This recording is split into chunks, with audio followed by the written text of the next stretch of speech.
Tech Sounds presenta Con su permiso.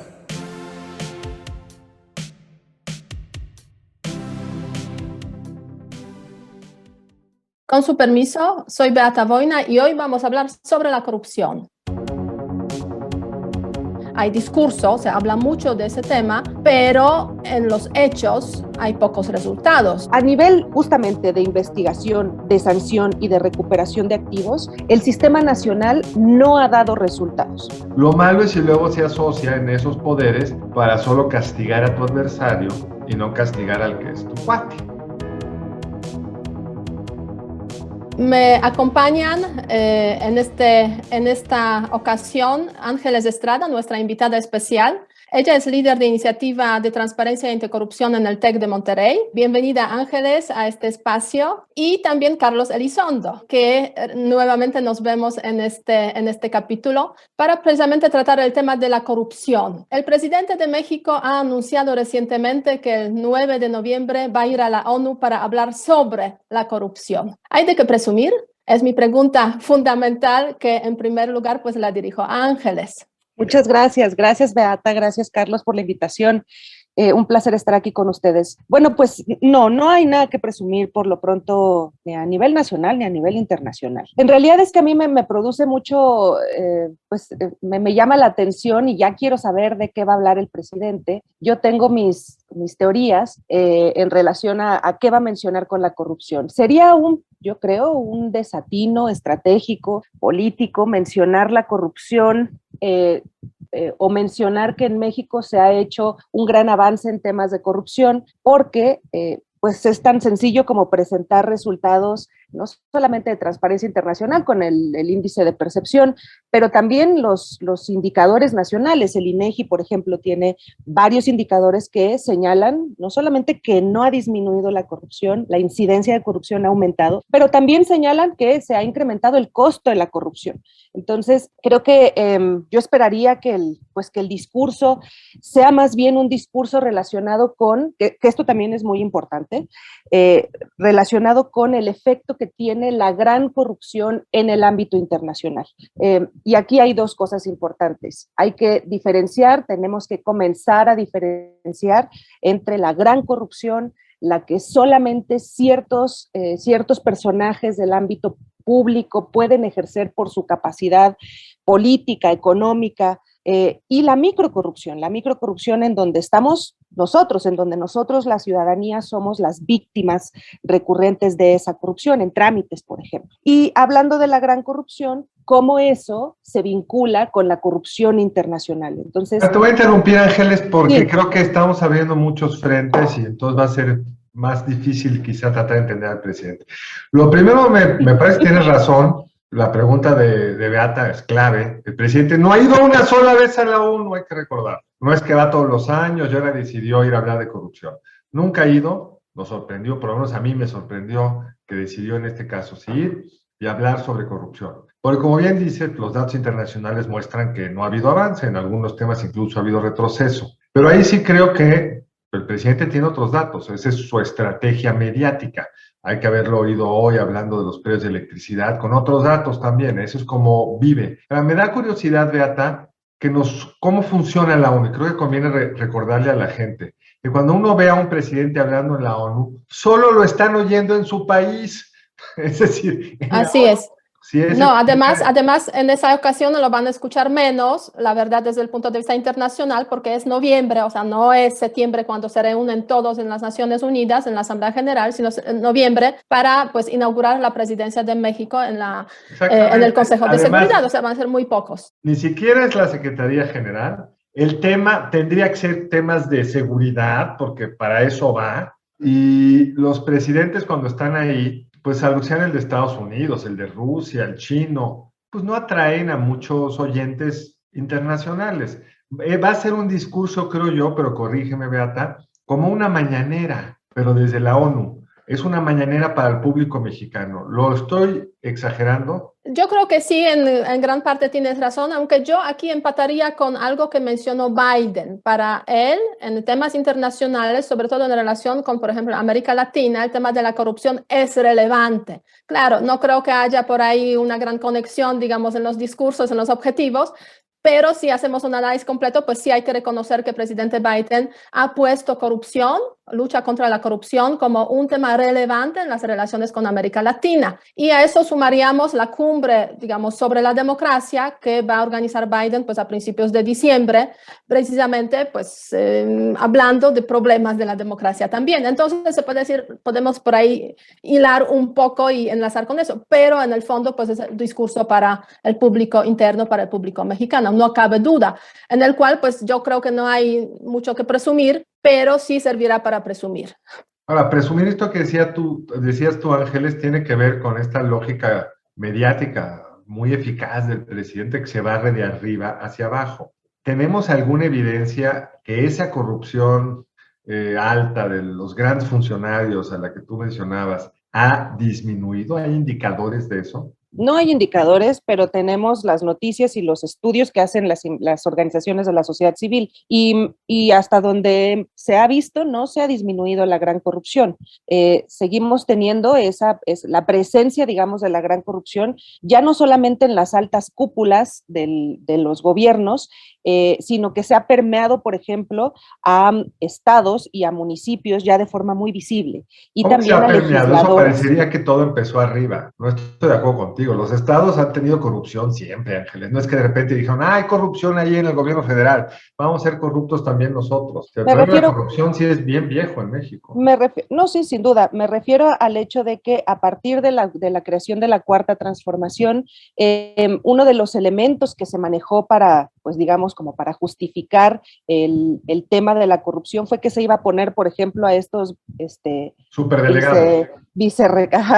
Los superdelegados, y que eso iba a terminar con la corrupción en los estados, en la parte local. Y lo que hemos visto es que no solamente no se ha terminado, sino que esos superdelegados también están metidos en cuestiones. ¿Hay ejemplos concretos de eso? Sí, bueno, el superdelegado que al final del día terminó investigado por función pública, ahora no recuerdo el nombre, si lo recuerdan ustedes, por favor. El de Jalisco, que terminó siendo exactamente. Y hay otras investigaciones en contra de otros superdelegados. Entonces, a ver, yo lo que sí creo es que esta posibilidad de estar en la ONU va a servir, como bien dice Beata, para presumir. Creo que va a aprovechar también para ampliar el discurso de que el neoliberalismo y los ricos son malos porque son corruptos, porque esa es la vinculación que existe en el discurso presidencial, y se lo va a aventar digamos, a los países neoliberales pues que están presentes no solamente en el Consejo de Seguridad, sino en la ONU. Creo que ese va a ser el discurso. Yo diría que y eso va a servir mucho en México para que la gente que apoya al presidente pues siga diciendo, ven cómo el presidente sí se avienta enfrente de todo el mundo y enfrente de los países poderosos a decir que ellos son los corruptos. O sea, sí creo que se va a utilizar para eso.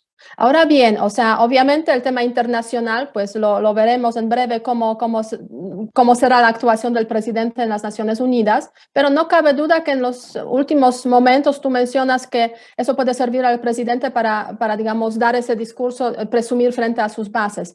Ahora bien, el tema de Hunan, el famoso restaurante, donde pues se pasea uno de los, digamos, criticados del gobierno anterior, pues la verdad es que está poniendo a este gobierno una situación un poco problemática, porque sí, es cierto, hay discurso anticorrupción, hay discurso, se habla mucho de ese tema, pero en los hechos hay pocos resultados, ¿no? O sea, ni siquiera se ha conseguido de alguna forma solucionar los problemas, los temas de corrupción del gobierno anterior, que eso fue una de las promesas. Hay varios casos, digamos, de corrupción muy cercanos al presidente, incluyendo a su hermano, que se está por ahí investigando. Y obviamente la corrupción diaria, ¿no? Esa microcorrupción que yo también cuando fui embajadora no tuve ocasión de experimentarla, pero ahora sí que he descendido al mundo real, la experimento también de vez en cuando en esas microtransacciones, ¿no? O sea, déjame quedar en lo del Hunan, porque creo que es muy importante eso que abriste. Y quizá como recordar que,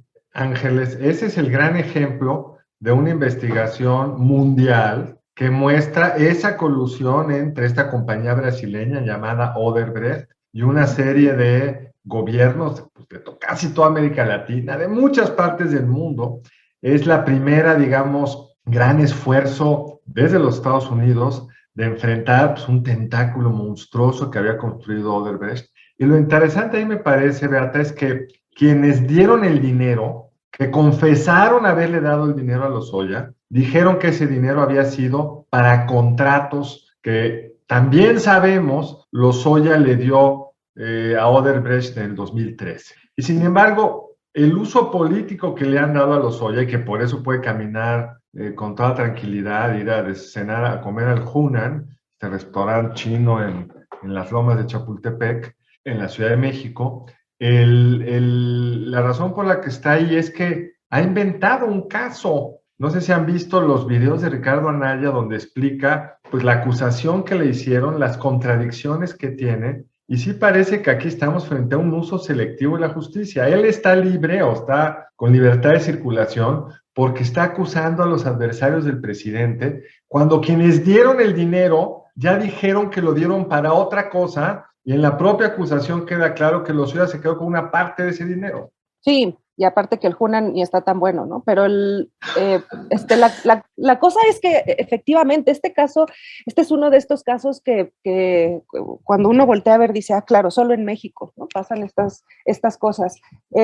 A ver, el caso de Lozoya es un ejemplo no solamente de justicia selectiva, sino también de no quiero hacer mi trabajo, ¿no? Específicamente la fiscalía, que ya tendría que estar analizando y emitiendo sus primeros resultados respecto de la investigación, no hemos visto que dé pasos, digamos, en ese sentido. Efectivamente, la otra cosa, o sea, la cantidad de problemas que tiene ese proceso, Anaya sin poder acceder, por ejemplo, a su expediente, ¿no? No le dan permiso de acceder a su expediente. Se lo dieron y se puede estudiarlo, se da cuenta de que claro, de haber recibido dinero, claro. Mucho antes, lo están dando. Por la reforma eléctrica. No pudo haber estado en ese estacionamiento. El que dijo haber entrado al estacionamiento por una puerta que no existe, a un estacionamiento que no podía entrar, y todo eso lo deriva Lozoya de la acusación, o sea, no tiene ni coherencia interna. Pues sí, pero al final del día vemos, por ejemplo, las investigaciones que sí tienen coherencia interna, que tampoco tienen resultados como la de, es otro caso de corrupción, pero como la del general Cienfuegos, o sea, si en situaciones y en casos que están tan bien construidos no se les da seguimiento legal, pues en este tipo de casos que sirven mucho para seguir confrontando políticamente a las facciones, pues eso hay que mantenerlo hasta que se pueda. Pues este es un caso que no, o sea, el caso y bueno, otro elemento, ¿no? El de los criterios de oportunidad. Este criterio de oportunidad que tienen los ministerios públicos para eximir de la responsabilidad penal a ciertas personas cuando van a dar, por ejemplo, más información del caso, pero cuando van a traer... No es más información del caso, es no decir yo le di dinero a un subordinado, eso no te exime del criterio. El criterio de oportunidad es que vas a acusar a alguien de arriba. A eso voy. Me dio una orden. A eso voy. Yo decidí pagarle a Ángeles, eso no es. A eso voy. Es un elemento que es un derecho que está reservado para el Ministerio Público y que sirve justamente para incentivar que se puedan seguir los casos de corrupción, los delitos hasta más arriba. Ahora, aquí hay un elemento importante. Los criterios de oportunidad se supone que no se pueden utilizar cuando los delitos afectan gravemente el interés público.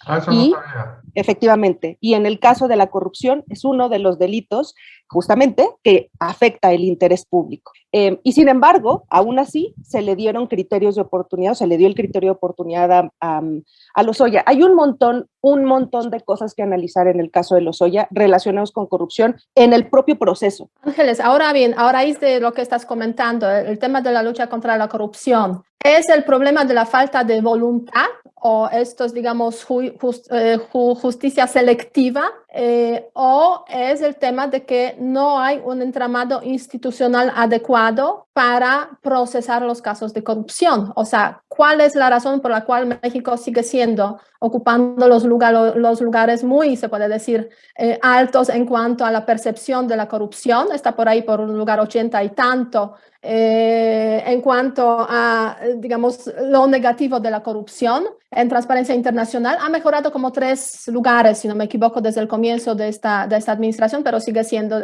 entre los países más corruptos, así la percepción de la población. ¿Cuál es la razón? O sea, es el tema de la falta de instituciones adecuadas, falta de voluntad, falta de capacidades, o sea, ¿cómo hacer para que eso cambie? Yo quiero aquí hacer perdón si me permiten, un comentario que sí le doy crédito, un alto crédito a este gobierno, Beata, y que tiene que ver con eso que dices de voluntad política. Uno de los mecanismos que seguramente ustedes han seguido mucho, Ángeles, de corrupción más horrenda, son las famosas factureras. La idea de que hay unas empresas que emiten unas facturas que están dadas de altas en el SAT, esas empresas no existen, y el que ya sea un contribuyente que con eso paga menos impuestos porque compró la factura y dice que hubo un gasto, entonces tuvo menos ingresos gravables y paga menos impuestos, o para lo que usaba mucho más, para las famosas estafas maestras estas, donde una entidad pública compraba un servicio a una facturera que le daba una factura y luego ese dinero se repartía entre todos los involucrados. Ese horror lo conocíamos y los gobiernos anteriores, yo escribí un libro hace como 8 años donde ya estaba el problema y yo no entendía por qué no eran capaces de enfrentarlo, pero era, Beata, por eso que tú dices, no había voluntad política. Ya AMLO ahí se ha mostrado voluntad política, el SAT ha mostrado voluntad política, la Procuraduría Fiscal ha mostrado, y sí ha sido esa parte muy eficaz y habría que celebrarla. Lo malo es si luego se asocia en esos poderes para solo castigar a tu adversario y no castigar al que es tu cuate. O, como explicaba muy bien Ángeles, pues usas un criterio diseñado para un cierto fin, que es el criterio de oportunidad, y lo usas realmente para incentivar que ya sabemos por la investigación de Estados Unidos, gastó ese dinero en un contrato para Odebrecht, invente que fue para la reforma energética. Sí, creo que son varios puntos que hay que considerar aquí. Efectivamente, creo que la administración del presidente Andrés Manuel ha intentado hacer varias cosas para mejorar por lo menos la incidencia de corrupción en algunos ámbitos. Lo que sucede, creo, Beata, es que, un poco contestando tu pregunta, es que es tan amplio el problema, es tan inmenso el problema que la parte de institucionalidad tendría que estar vinculada, imagínate, todas las instituciones que se dedican a investigación, a sanción, a recuperación de activos, a prevención de corrupción, tendrían que sentarse todas a no solamente hacer políticas públicas, sino a diseñar los procesos, las estrategias que se necesitan, la normatividad que se necesita para dar seguimiento a todas estas etapas de corrupción. Y se supone que eso iba a ser el Sistema Nacional Anticorrupción, que se creó en el 2015 y era esa la idea de la creación del sistema. La situación con el sistema, como la vemos ahora, han pasado casi 6 años y no hemos visto efectos del Sistema Nacional Anticorrupción. Por lo menos no a nivel microcorrupción y a nivel macro tampoco, pero ahí, por ejemplo, hay politólogos que dicen, bueno, es que tenemos que esperar a que se implementen las políticas y darles tiempo para que comiencen a actuar. Pero a nivel digamos, justamente de investigación, de sanción y de recuperación de activos, el sistema nacional no ha dado resultados. Y eso quiere decir, en la Escuela de Gobierno estamos haciendo justamente este análisis para ver cuáles son los puntos dentro del Sistema Nacional Anticorrupción, que no es otra cosa que traer a la mesa a las dependencias y entidades que se dedican a hacer esto, no a todas, faltan varias ahí, no tienen silla, pero bueno, a la gran mayoría de ellos para que se sienten y platiquen de estos asuntos. Esto es el Sistema Nacional Anticorrupción. Y lo que hemos visto es que ni se sientan, ni platican entre ellos, ni se hablan, ni se pasan información. La plataforma de información que se supone que están construyendo sigue construyéndose desde hace 6 años y nadie le mete información. Es decir, hay una alta resistencia por parte de las instituciones, no solamente de las cabezas que están representadas en el sistema, de las instituciones, de dar información, de transparentarla y de hablar de los temas de corrupción con amplia digamos, con amplia transparencia entre ellos. Es que al final, pues las instituciones son las personas, ¿no? Y yo creo que ese lema aplica mucho más a México y que a muchos otros países, por ejemplo, de Europa Occidental, donde también pues ha habido casos de lucha contra la corrupción, casos muy exitosos. Entonces, en ese sentido, simplemente quizás no hay interés. O sea, la gente está harta, eso sí es cierto, eso se reconoce, se escucha, se ve en las conversaciones, pero cuando llegamos a las instituciones que están por ahí, digamos, funcionando porque hay personas que están ahí, pues quizás no hay interés para que realmente cambie la situación, o quizás es un monstruo de tantas cabezas que cualquier cosa que se haga, pues es imposible realmente atacarlo, ¿no? Yo creo que son las dos cosas que tú dices, o también lo que dijo Ángeles. Pero yo creo que el presidente sí tiene voluntad para cambiar esto, pero tiene una visión equivocada del problema. Bueno, acertada en lo del lavado de dinero y lo de las factureras que ya comenté, pero por ejemplo es un fuerte crítico del Sistema Nacional Anticorrupción. Cree que es una cosa muy abigarrada, muy barroca, y lo es, con demasiados actores. Y a él que le gusta tener el control. Pero ese control personal que le gusta tener sobre los temas no viene aparejado con el desarrollo de capacidades institucionales, por definición, porque como todo depende de la voluntad presidencial, pues entonces se pueden construir esas instituciones, porque el encargado de la Secretaría de la Función Pública no puede llevar un caso fuerte sin antes consultarlo con el presidente. Entonces esa tensión lleva a que las instituciones no se puedan desarrollar. Construimos esas instituciones autónomas o semiautónomas o llenas de pesos y contrapesos, era para que no tuviéramos un presidente diciendo qué se puede hacer y qué no se puede hacer. Pero además, justamente con lo que dices, Carlos, esto es bien importante relacionado con el concepto de corrupción. El concepto de corrupción que maneja el presidente es un concepto que no está relacionado ni con lo que maneja Transparencia Internacional, ni con lo que manejan las organizaciones estudiosas de la corrupción. Adicionalmente a que él cambia el concepto de corrupción conforme se va presentando la situación. Eso nos va a jugar en contra mucho para la lucha contra la corrupción. Ángeles, si pudieras, porque en la escuela del gobierno justamente tenemos esa iniciativa de transparencia e intercorrupción, o sea, hablar un poco más sobre esta iniciativa y sobre todo mencionar las redes sociales para que también nuestros seguidores puedan tener esa oportunidad de seguir esas redes sociales y conocer un poco mejor la investigación y lo que se hace en la escuela sobre este tema. Sí. Por supuesto que sí, pues la iniciativa es la iniciativa de transparencia y anticorrupción, depende de la Escuela de Gobierno y Transformación Pública, pero es el esfuerzo institucional del TEC de Monterrey por crear una ciudadanía más conocedora del tema, pero también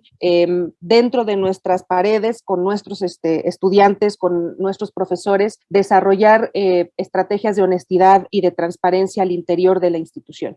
Trabajamos con gobiernos locales, con el gobierno federal también, a partir del desarrollo justamente del Sistema Nacional Anticorrupción, cómo ayudamos nosotros desde la academia para que el Sistema Nacional funcione o para modificarlo, y trabajamos también con empresas en el desarrollo, por ejemplo, de sus programas de integridad empresarial y de las áreas de compliance como tal dentro de las empresas. Trabajamos con muchos estudiantes, tenemos muchos proyectos que están no solamente trabajando estudiantes, sino dirigidos por estudiantes de licenciatura y de maestría. Estamos principalmente, estamos en 9 de los 26 campus que tenemos, 27 campus, y bueno, pues nuestras redes sociales es @itac_tech, es nuestro Twitter, y nuestro Facebook es es itac_tech. Ese es nuestro Muy bien, Facebook. Y a eso añadimos también las redes de las ciencias sociales, @csocialestech, donde pues obviamente normalmente difundimos también nuestro podcast. A raíz de eso también una pregunta a nuestra audiencia relacionada con el tema de la corrupción. ¿Hay menos corrupción en ese momento que hace 3 años? ¿Sí o no? A ver qué piensan ustedes sobre este tema. Y para ir cerrando, Carlos, Ángeles, a ver si tienen algunos apuntes. Pues un último apunte, señalar que el problema tiene una complejidad que le mencionó Ángeles, pero habría que quizás ser la más precisa. No sé los trámites en los que tú has tenido problemas de corrupción o interacciones con funcionarios son municipales, estatales, en este caso de la Ciudad de México, o federales. El ciudadano en general no sabe, y entonces es bien difícil evaluar, cuando hablamos de corrupción, quién es realmente la parte del gobierno que es más corrupta, porque asume que si el policía me paró y me pidió una mordida, el alcalde o el jefe de gobierno o el presidente están metidos. Entonces, en los regímenes federales esto abre una complejidad adicional. Sí, bueno, yo diría que yo por lo pronto nunca he sido víctima de un acto de corrupción, ni en esta administración ni en las anteriores. Sí creo que he escuchado desde esta administración mucho más la expresión de la anticorrupción, de la lucha contra la corrupción, y me llama la atención que en los datos se sigan mostrando los incrementos en la incidencia de corrupción. Creo que hay muchas cosas por hacer a nivel universitario, a nivel de instituciones educativas. Creo que tenemos muchas cosas por hacer y que tenemos un amplio espacio de incidencia que tenemos que aprovechar más. Sí, y con este mensaje y el siguiente, corrupción nos cuesta a todos desafortunadamente. Hay datos muy concretos sobre esto. De hecho, es la segunda preocupación de los mexicanos después de la inseguridad. Entonces, hay que realmente atender ese tema, ese problema. Ojalá en 3 años podamos decir, cuando finalice este gobierno, que ha mejorado la percepción de los mexicanos en cuanto a la corrupción, o sea, que haya menos corrupción. Seguiremos observando este tema y con ese mensaje nos despedimos. Síganos en nuestras redes, comenten, pregunten. Con su permiso, tengan un buen día, una buena semana y hasta pronto. Si quieres conocer más sobre el comercio y los negocios, te invitamos a escuchar Territorio Negocios. La experiencia del cliente o del usuario es cada vez más importante. El podcast en el que hablamos sobre las nuevas tendencias de innovación, emprendimiento, finanzas y liderazgo en México y en el mundo. Escúchalo en Spotify, Apple Podcast y Google Podcast. Muchas gracias al equipo del Tecnológico de Monterrey y de Tech Sounds. Productor ejecutivo de Tech Sounds, Miguel Mejía. Asistentes de producción, María Guadalupe Monroy y Marcela Amezquita. Productoras de Con su permiso, Luz María Ávila y Cintia Coca. Diseño, Ángel Gómez y Daniela Solís. Postproducción, Max Pérez. Les invitamos a escuchar el siguiente episodio de Con su permiso y el resto de programas de Tech Sounds en los canales de su preferencia.